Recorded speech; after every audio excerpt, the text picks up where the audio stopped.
Good morning and welcome to the new edition of Dr. Lamba's Awakening Call. There have been elections in India in 5 provinces. They call them states, like in USA. And all over, the ruling BJP has been defeated absolutely without any doubt. And there has been a revival of Congress. There are 2 major aspects of this. A, the government, the federal government, the central government, controlled by BJP since 2014, has done tremendous job as far as the economy is concerned. For the first time, the sagging economy picked up.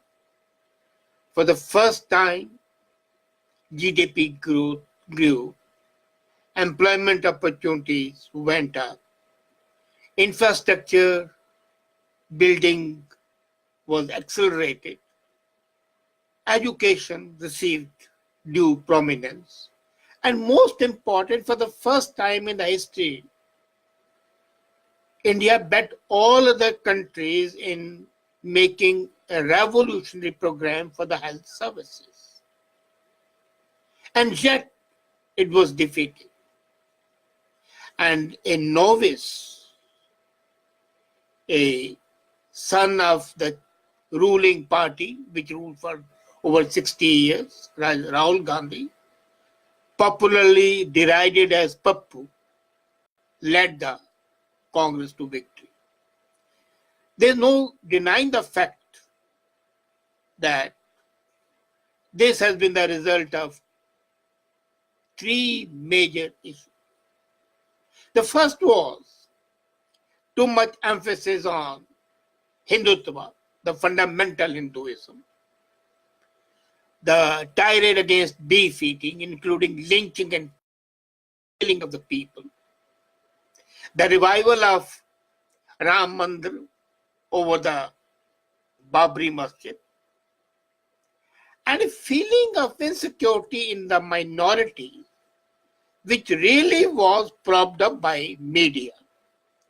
The way media is working in USA against Trump, the media is working against conservatives in Canada. In the same way, media worked against Modi in India. The second was still more insidious part. And the insidious part was that the largest minority in India did not vote. Muslims abstained from voting, and even the more progressive parts of the Muslim, the most progressive segment of the Muslim community abstained. Why did they abstain? They were in 2 boats. They cannot depend on Congress, and they know that they cannot depend on BJP. BJP, with its hardline Hindu policy, sent them running scared. And the volte-face, the about turn, the 360 turn by Congress also scared them. The Hindutva, the fundamental Hinduism aspect of BJP, was scuttled by Rahul Gandhi.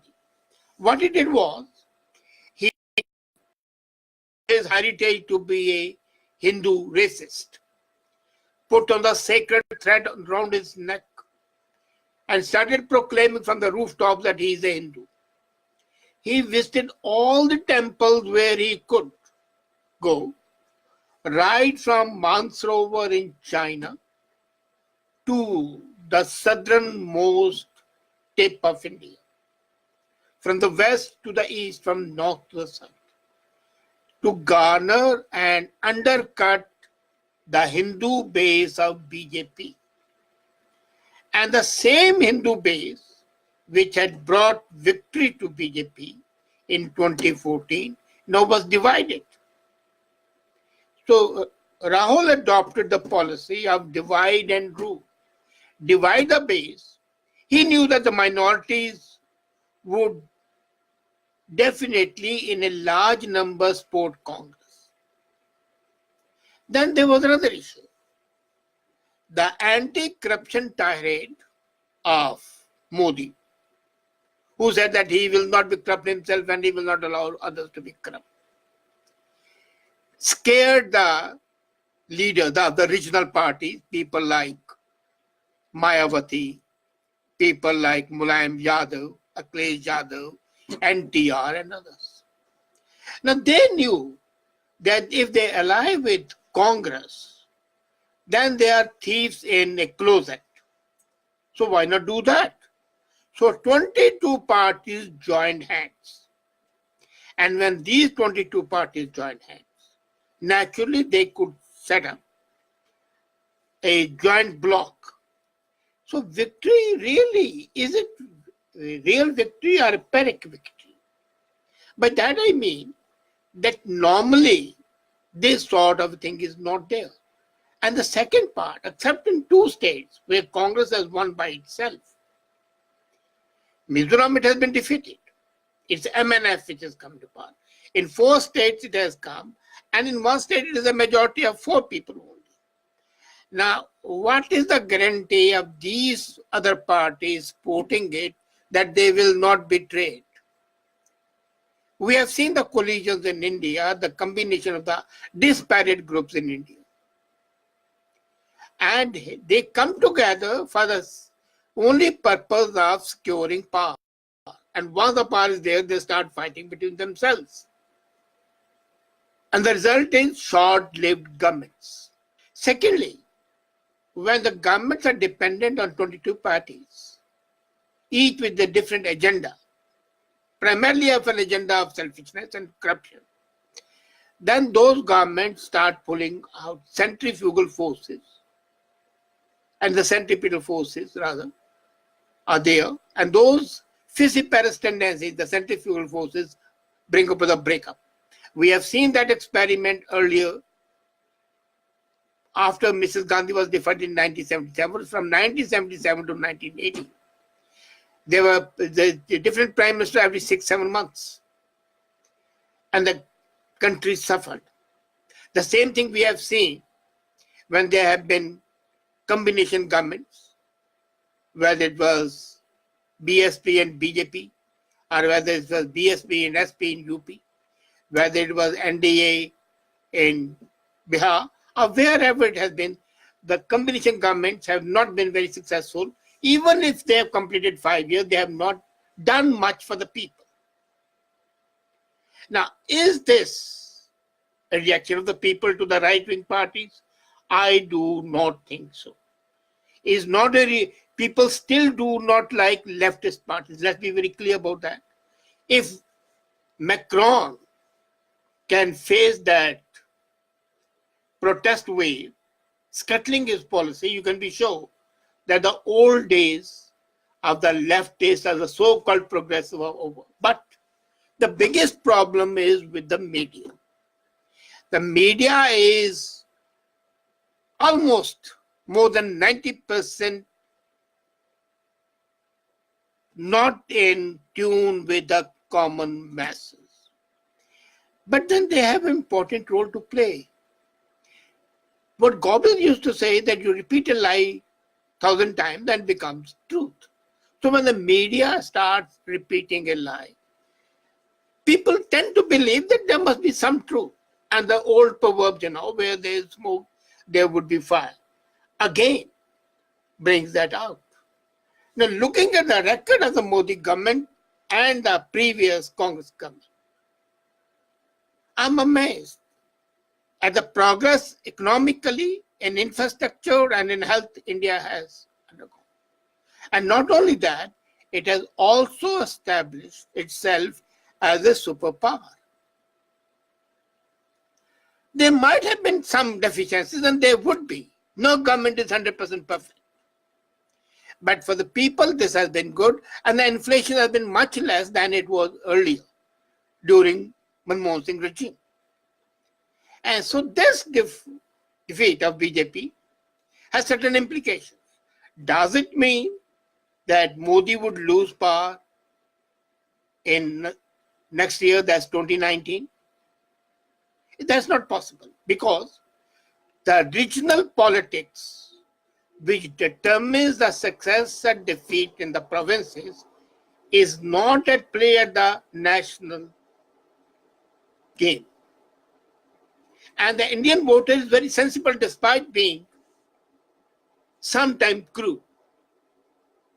The basic common sense they have that as the federal government, they have to have a united front against the foreigners as well. And the success of the foreign government is the success of the country. Provincially, if they are not doing well, they are aware that the federal government can intervene and throw the ruling government in a dustbin. And there's every likelihood that in next 2 years, out of these 5, at least 3 governments would not be functioning.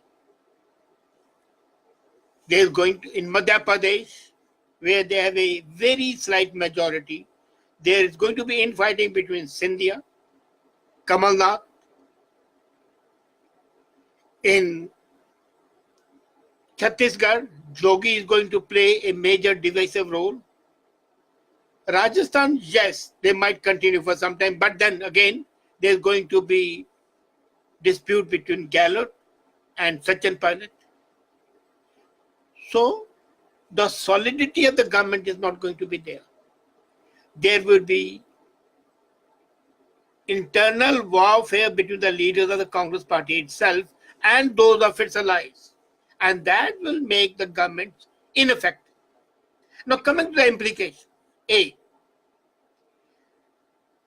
the Pakistan-India relationship would not be on even keel.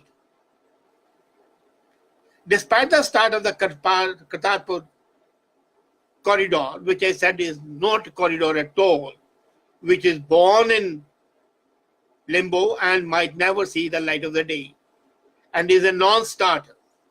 Now the government would be hesitant to take any further action because that might be seen and exploited by Congress as being weak attitude to the enemy. Congress plays a double role. If BJP is friendly towards Pakistan, they say it's betraying the country and its principles. And if it's firm, then they say, look here, they are not bothered with the security or the economy of the country. So with Pakistan, the relationship is going to be frigid and in cold storage. Internationally, it's not going to affect, but the fallout is going to be there in other countries. Say in Canada, for example, would the liberal policies of the government continue, or would Trudeau take a leaf from Modi and start doing things to cater to the popular interest? For example, his love for refugees might become a bit less, so that the mainstream people who are annoyed with him are not really annoyed with him. I'm more concerned with the foreign policy of India and the JAV statement of Modi, Japan, America, India. What effect would these elections have on the foreign affairs? Normally, the provincial elections, and that only in 5 states, and the large state like UP is not involved. So they do not affect the foreign policy. Luckily, they do not affect even the economic policy. But they do affect 2 things. A, the base of Modi, which was his strength, seems to have been eroded a bit. Rightly or wrongly, the effect of the media, propaganda, and the role of religion exploited by Rahul is going to have an insidious effect and impact the foreign policy and the economic policy of the country.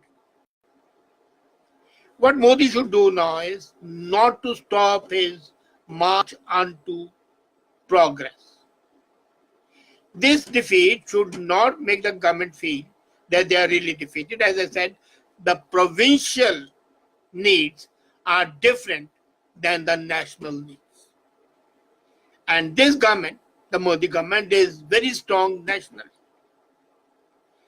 However, there is one thing which does worry me, and that is that now there will be much more terrorist activity in Punjab and in Chhattisgarh. Chhattisgarh was a disturbed state, so was Punjab. And the success of Rahul is going to give impetus to people like Navjot Sidhu, who are working as lackeys of Pakistan and ISI. Would people like Navjot now facilitate ISI-trained terrorists to create havoc in Punjab? Luckily, Captain Amrinder Singh, the Chief Minister, is a very strong guy. But would he dare take a stand against Rahul's needs? You see, the main issue is that these political parties do not consider the national interest at all. They are more concerned with their own short-term interest, not even the long-term interest. If by hook or by crook, if by fair means, by foul means, they can be successful, even for 3 months, they know they'll have sufficient wherewithal to survive. So the impact is going to be marginal as far as the country is concerned, but it's going to be major as far as the effect on psychology of the voter is concerned. But there's still about 9 months till the elections take place. And the stupidities of these alliances, I hope, and I fear they are not stupid, for the good of the people. But if they are, you can be sure there will be a revulsion against these policies, and there might be a slide back to BJP. And I think BJP will come back to power in 2019, although with not as much a majority as they have now. One thing, of course, is sure, that the fear now of the Article 370 being abrogated and Article 35A being abrogated are not going to be easy, because that needs a constitutional amendment, and 5 states more against BJP means that they will not be approved, and BJP would not take such a step where it knows it's going to be defeated. Nevertheless, these elections show that people many a times do act rationally, impulsively, and do not consider the larger implications. The economy would suffer as a result of this, especially in those states like Madhya Pradesh or Rajasthan, which are very well governed states. One factor which I have not talked about is the anti-incumbency factor. BJP has been in power in these states for a long time. So this change was normal, and it should not give that much of hope to the opposition to the Modi. Nevertheless, these elections have once again reaffirmed that the Indian voter is really able to bring about changes which you couldn't even think of. So let's see how he behaves, and she, of course, in 2019, and how the impact is going to be internationally, because Modi doctrine of Jai may not be sustained. Modi's relationship with Israel may not be sustained if Modi is defeated in 2019. And that would be a disaster for the country. Thank you.